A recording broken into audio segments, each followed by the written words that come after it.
একটা গল্পের অদ্ভুত গাঁথুনি আছে। আলাদা চক্করে ঈদে দর্শক পড়ে যাবে। চক্করে পড়ে অনেক কিছুই দেখতে পারিনি। অনেকগুলো ভালো সিনেমার চক্করে পড়ে যাবে দর্শক। চক্কর আসলে আমাদের খুব কাছের একটা সিনেমা। মানে আমার ফেলো ফিল্ম মেকার যারা আছে এবং যে কোনো ফিল্ম মেকার সে যখন তার প্রথম সিনেমাটা বানাইতে চায় তখন আসলে as a film maker performer আমি তার পাশে থাকার চেষ্টা করি। তো জীবন আমাদের কাছের ছোট ভাই। তো ও যখন তার প্রথম সিনেমা বানাইতে গেছে এবং বলছে যে ভাই তোমার তো থাকতে হবে, তো সেই হিসাবেই চক্করে আমার অন্তর্ভুক্তি এবং দেন আফটার ক্যারেক্টার এবং ফিল্মিং সব কিছু মিলে এটা একটা ইন্টারেস্টিং সিনেমা। একটা গল্পের অদ্ভুত গাঁথুনি আছে আর মোশাররফ করিমের দুর্দান্ত অভিনয় এবং হোল টিমের খুব ভালো এক্সিকিউশন আছে।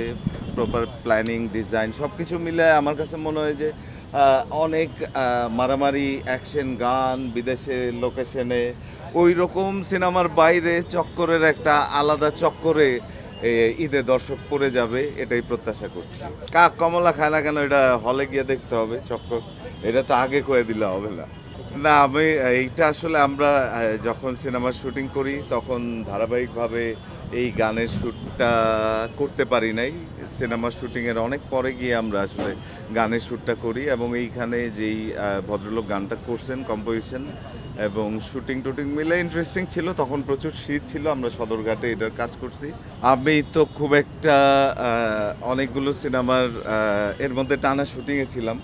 আমি নিজে একটা সিনেমা মানে কাজ শেষ করে আরেকটা সিরিজ ঈদে যেটা রিলিজ হবে অ্যালেন স্বপন 2, তো এগুলোর চাপের মধ্যে ছিলাম। আবার কোরবানি ঈদের সিনেমার কাজ শুরু হয়ে যাবে কাল পরশুর মধ্যে। তো এই চক্করে পড়ে অনেক কিছুই দেখতে পারিনি। তবে আমি মাঝখানে একটু নিশোর লুকটা দেখতেছিলাম এবং আমি খুবই হোপফুল। শিহাব শাহীন আমাদের খুব কাছের। নিশোর সিনেমা এবং ওর কামব্যাক আফটার লং টাইম দর্শক আসলে যেই প্রত্যাশা নিয়ে বসেছে ছিল নিশোর জন্য, তো ওর লুক অ্যাপিয়ারেন্স এবং ওর গান টিজারে আমি তো খুব এক্সাইটেড।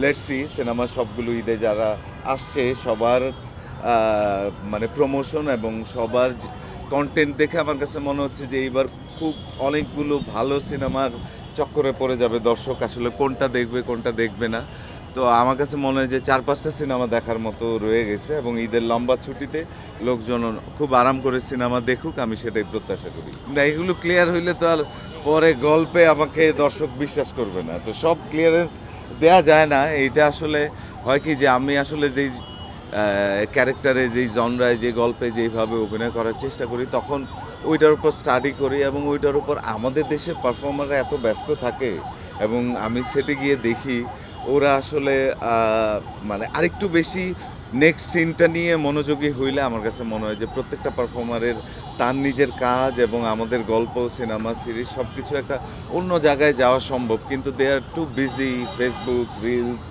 এবং অন্যান্য জিনিসপত্র মিলায়। তো আমার কাছে এই আজকে আপনাদের মাধ্যমে অনুরোধ থাকবে আমার সহকর্মী যারা আছে যে একটু আফটার মেকআপ কস্টিউম আসলে নেক্সট সিনটাকে নিয়ে যদি আমরা একটু ব্যস্ত থাকি, অনেক বেশি গল্প গুজব আড্ডা ছবি তোলা রিলস তৈরি করার বাদ দিয়ে যদি আসলে নেক্সট সিনটা নিয়ে অনেক বেশি ব্যস্ত থাকি, আমার কাছে মনে হয় যে সেইটা প্রত্যেকটা পারফর্মার এবং গল্প সিরিজকে অনেক বেশি হেল্প করবে।